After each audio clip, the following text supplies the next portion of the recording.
Your grandmother wasn't thin because she had willpower. She wasn't eating clean, she wasn't lifting weights 4 days a week, she didn't know her macros, and she never heard of Ozempic. And here's what most people are getting wrong right now, wanting quick fixes. It's not just what she ate, it's not just that she moved more, it's how she lived her daily life. And until you see the whole picture, no diet, no workout, and no shot on your thigh is going to fix what modern life has done to your body. If you're a woman in your 30s, 40s, 50s, and you're tired of doing everything right and watching the scale stay stuck, or feeling like your body is not changing or getting worse, stay with me. By the end of this video, you're going to understand what we're actually up against and the 3 things you can start tomorrow morning to turn it around sustainably. I'm Christianne, a national board certified health coach, and I work one-on-one with women who've been trying to get healthy for 10, 20, sometimes 30 years. Almost every one of them starts by saying the same thing. I'm doing all the things, why so much harder right now? It's harder because the whole environment has changed underneath your feet, and there was no warning.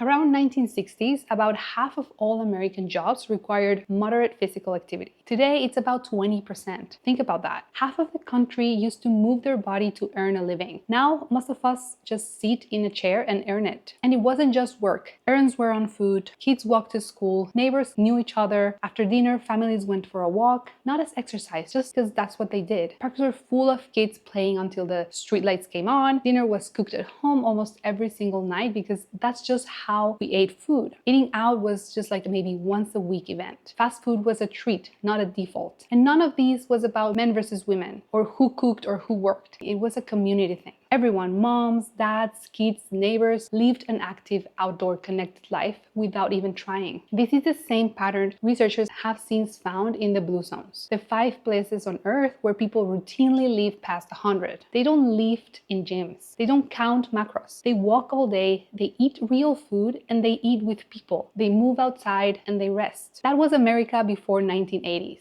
That is not America today. Then, between 1976 and 1980s, something snapped. The line on the chart bent upward, and it has not come down since. So what has changed? Almost every single thing, and all at once. In 1977, the government told us to fear fat and eat more carbs. So food companies stripped fat out of everything and replaced it with sugar, starch, and high fructose corn syrup. Meanwhile, big tobacco companies started buying food companies, like Philip Morris bought Kraft, and they used the exact same addiction science they used to hook people on cigarettes to engineer hyper-palatable, ultra-processed foods designed to override your body's "I'm full" signal. At the exact same time, portions exploded, supersizing was invented, fast food stopped being a Friday night thing and it became a Tuesday, Thursday, Friday lunch thing. Snacks, companies saw a huge profit, and then a whole category of food that barely existed in the 1960s became a daily habit, and then snacks were everywhere. And then the other half of the story, we stopped moving. Jobs went to desks, suburbia killed walking, TV moved into every single room, and kids stopped playing outside. And now, fast forward to today, phones have replaced what was left of the outdoor life for kids, but also for adults. Your grandma didn't have 10,000 calorie dense foods within 6 feet of her couch or through a touch on screen because she didn't have a couch lifestyle. Her dinner spoiled if she didn't eat it. Yours has a 14-month shelf life. Ultra processed foods was about 10% of the calories. Today it's closer to 60%. It's not the same, and it will never be the same. And here's the part that nobody is talking about. We became an indoor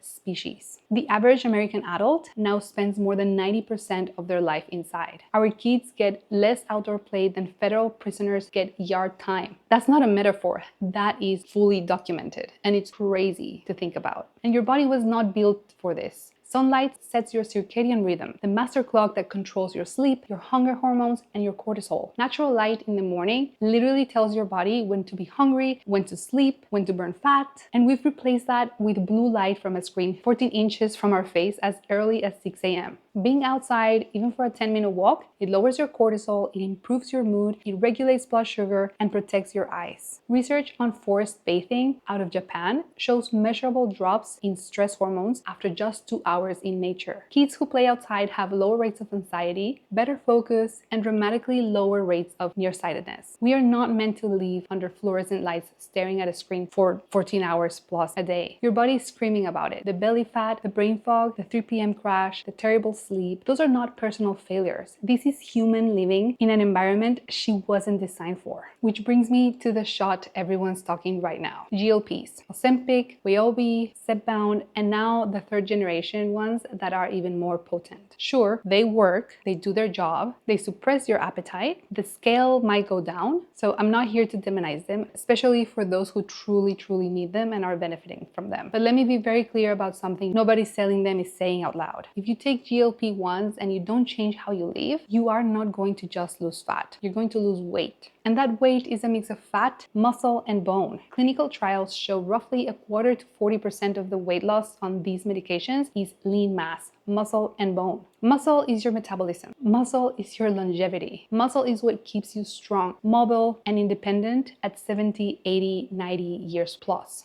If you shrink on the scale, but you got your muscle doing it, you end up smaller and weaker with a slower metabolism than when you started. And the second you stop the medication, if your habits haven't changed, the weight will come right back, and often with less muscle to catch it. And that's not fat loss. That's weight loss with a whole body composition damage. The scale is the wrong goal. Your body recomposition is the goal. Strong, nourished, energized, at a healthy body fat. That's the goal. No shot does that for you. You still have to live the life and do the work to maintain muscle, to lose the fat, and to maintain it. Quick thing before we get to what actually do. If anything I've said so far is landing for you, I would love for you to subscribe. I'm trying to reach more women who are exhausted, confused, and ready for the truth about all these stuff. Every subscriber helps my channel grow and reach someone else who needs to hear this. I mean this because I genuinely want women to feel the best they've ever felt, not just look a certain way. If that's the channel you want more of, welcome. I love having you here. You don't have to move to a farm. You don't have to quit your job. You can rebuild it piece by piece. And here's an idea of how to start. Fix your morning. Stop grabbing your phone in the bed. Before you let the entire world into your nervous system, tend to yourself. Get up, drink a full glass of water, step outside for 2 minutes of natural light, move your body for even 5 minutes, maybe some stretching, eat a nourishing breakfast with protein, and then open your phone if you want to. This one swap regulates your cortisol, stabilizes your blood sugar, and protects your focus for the entire day. Research on morning sunlight and circadian timing is extremely clear on this. Second, eat real food 90% of the time. Meat, eggs,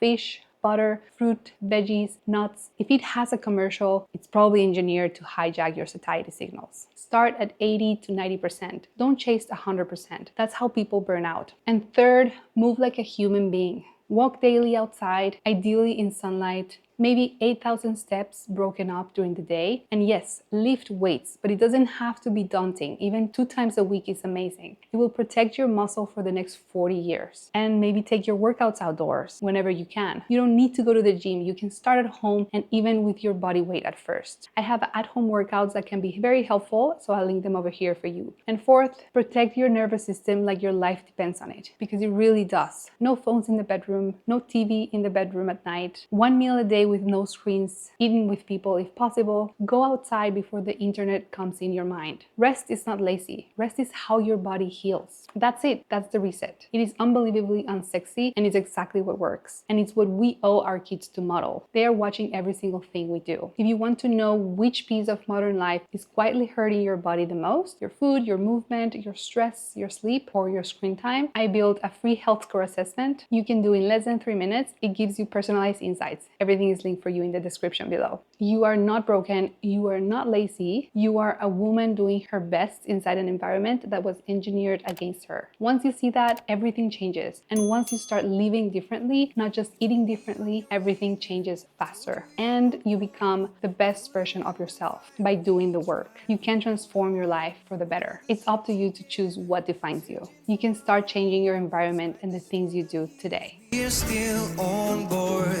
dancing in the moonlight. The world just stopped and stared.